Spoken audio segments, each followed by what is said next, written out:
This episode is for educational purposes and not intended or implied to be a substitute for professional medical advice, diagnosis, or treatment for either yourself or others, including but not limited to patients that you are treating if you're a practitioner. Please consult your own physician for any medical issues you may be having.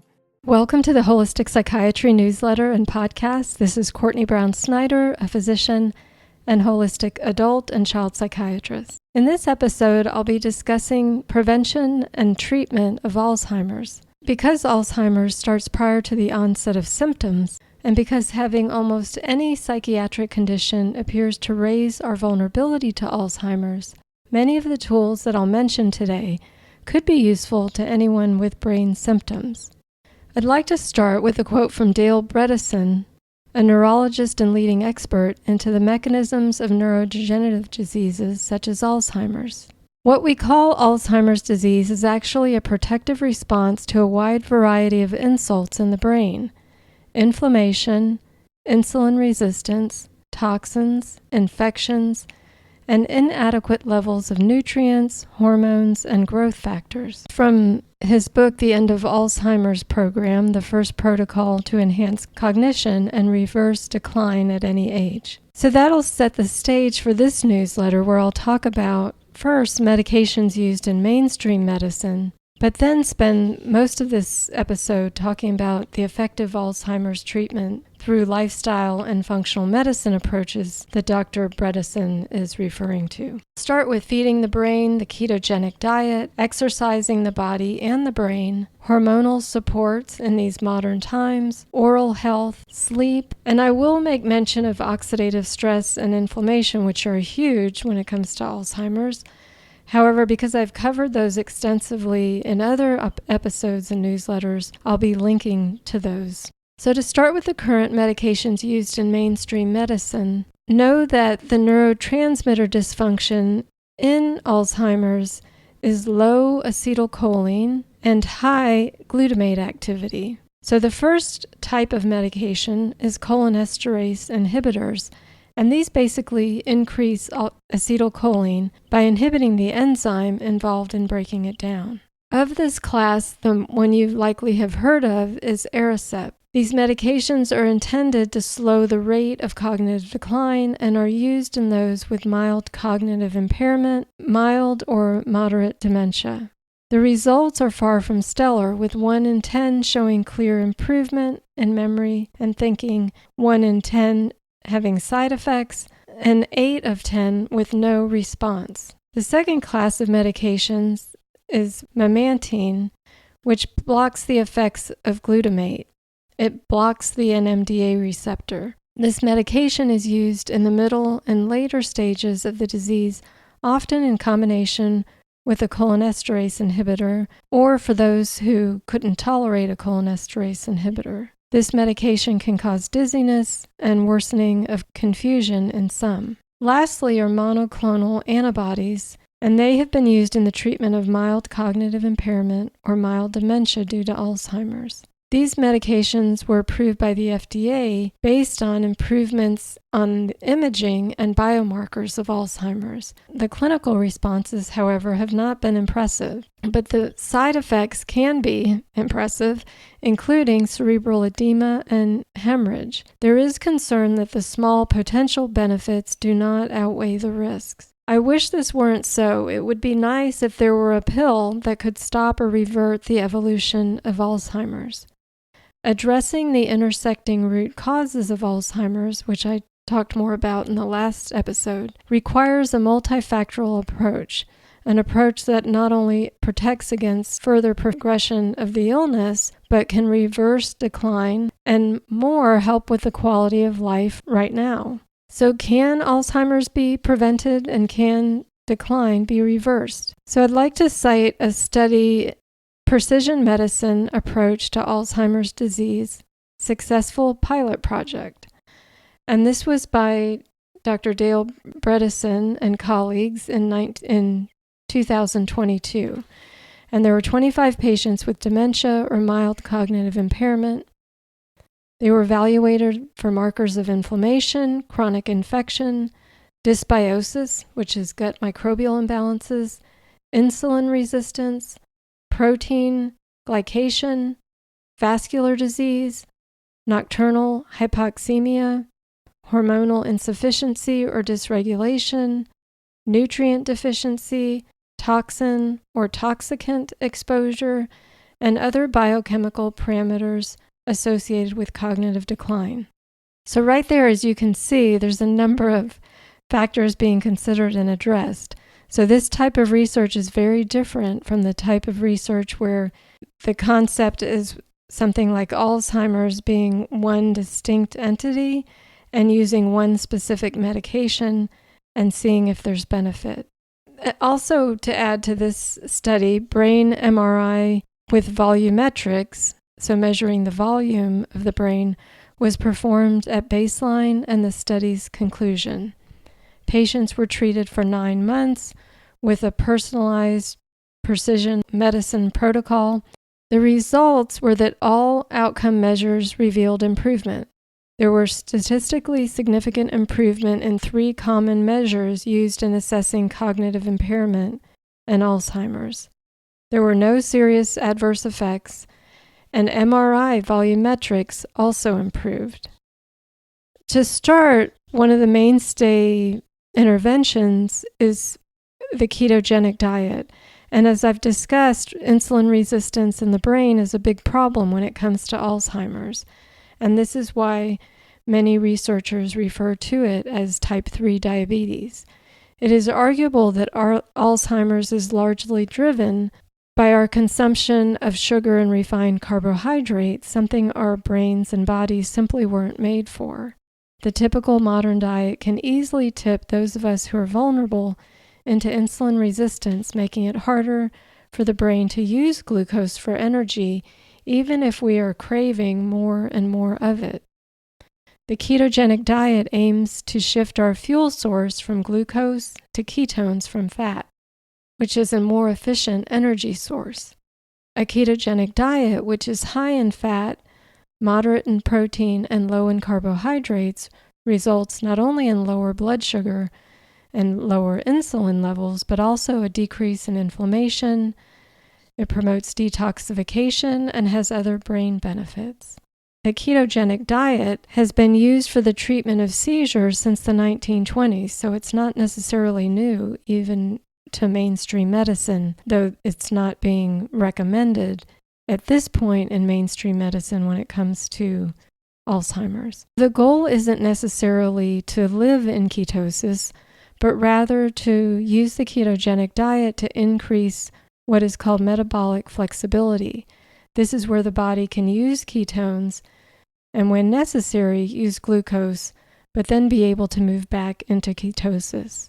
The main dietary interventions that are being used from a functional medicine standpoint for Alzheimer's are the ketogenic diet in combination with intermittent fasting, which I talked about recently. Dr. Bredesen's KetoFlex 12-3 is described as mildly ketogenic, plant-rich, highly nutritive diet combined with nightly fasting of a minimum of 12 hours with at least 3 hours before bed.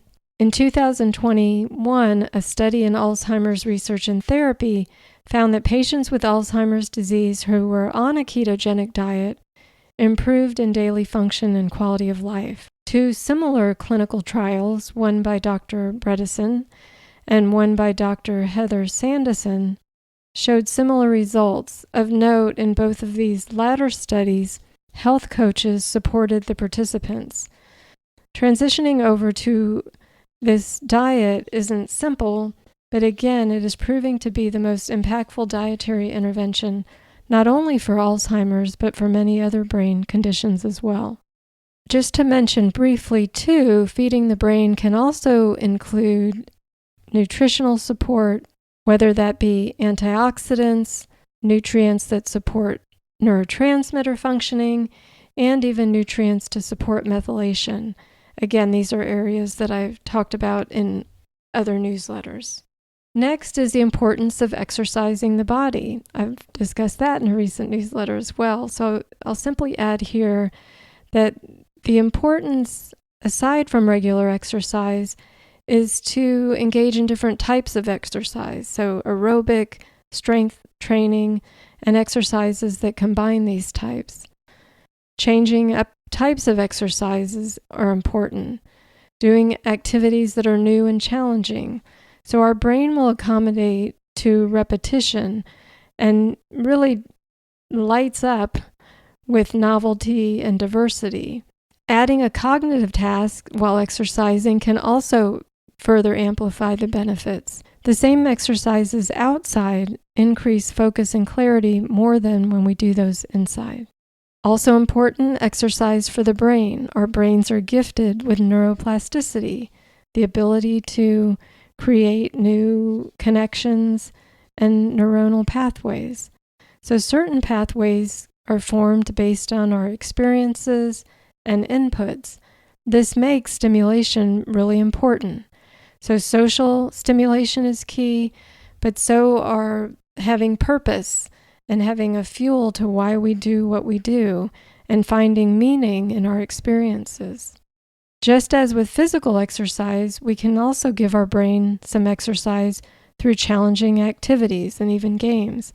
There are a lot of brain games out there. I am concerned, however, that many of them involve more time on the computer or on phone apps.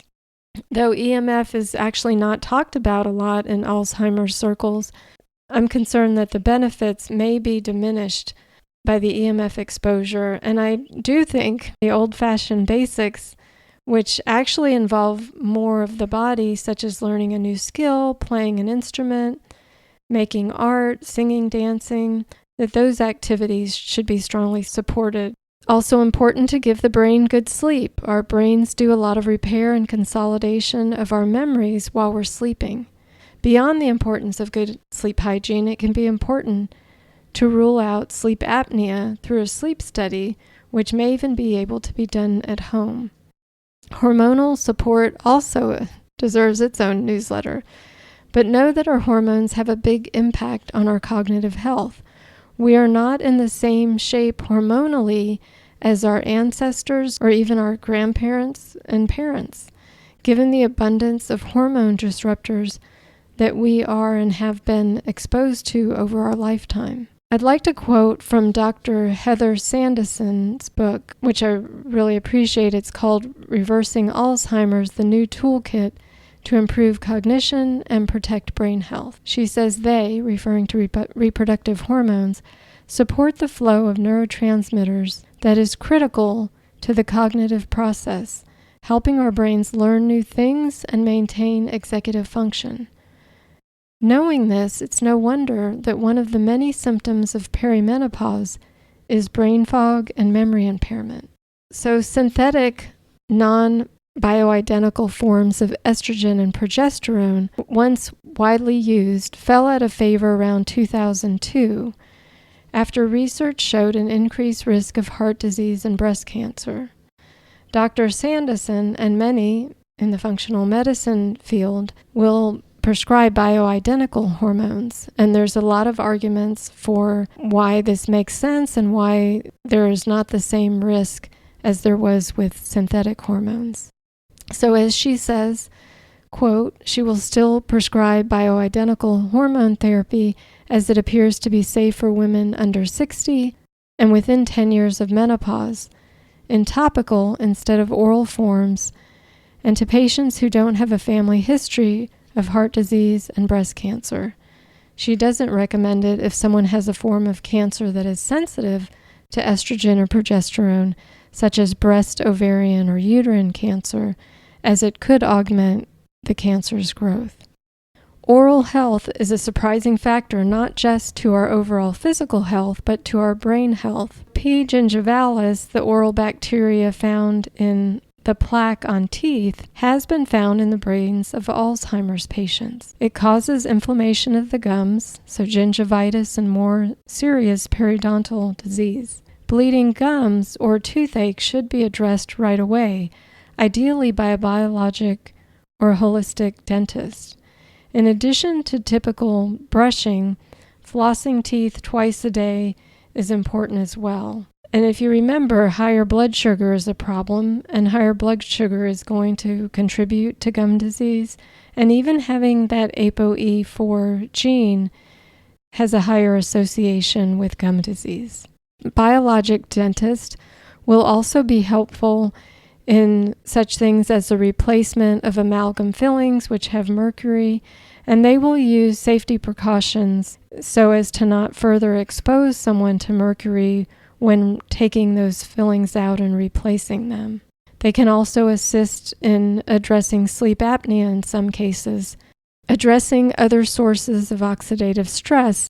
Oxidative stress is when our protective antioxidant systems have been overwhelmed, leaving us vulnerable to DNA and cellular damage from free radicals. High oxidative stress can be from our genetic vulnerabilities. We may be genetically vulnerable to be lower in some antioxidants. We may have a vulnerability to poor detoxification, and these in combination with high exposures can cause oxidative stress.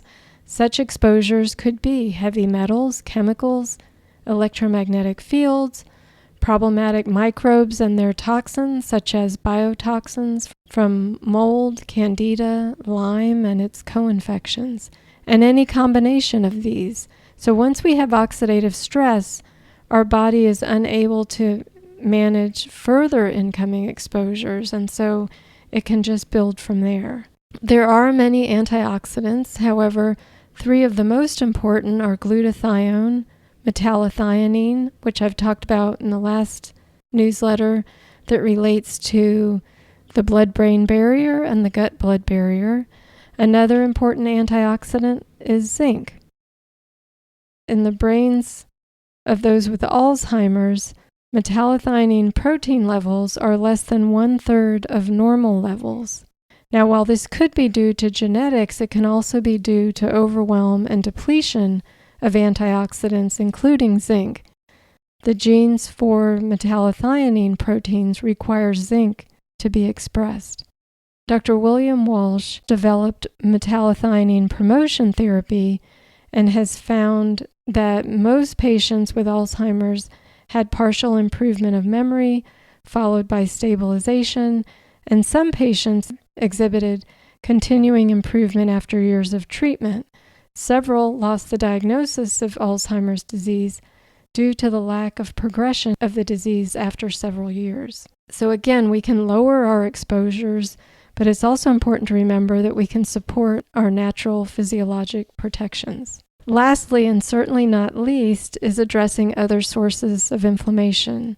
So when we address oxidative stress, we're lowering inflammation. When we are addressing microbial sources of inflammation, things like candida, mold, Lyme, and its co-infections, but it could also be viruses, parasites. When we address gut microbial imbalances, we're addressing inflammation. When we lower our stress, we're addressing inflammation. When we exercise, we're lowering inflammation. A ketogenic diet with intermittent fasting lowers inflammation. Social engagement lowers inflammation.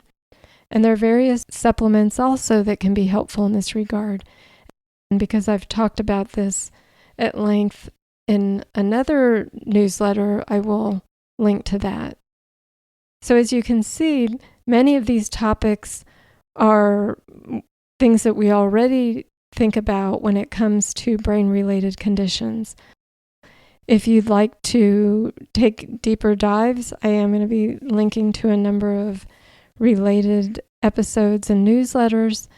However, if you'd like to go even deeper than that, the book Reversing Alzheimer's by Heather Sanderson and The End of Alzheimer's by Dr. Dale Bredesen. And I'd also refer you to the Walsh Research Institute. Thank you for your interest. If you know someone you think this could be helpful to, please consider sharing. If you are interested in receiving these newsletters or podcasts in your mailbox each week, please consider subscribing at CourtneySnyderMD.com, where I have information about my consultations that I offer nationally and internationally. I look forward to connecting with you in the next newsletter and podcast episode. Until then, take care. Bye-bye.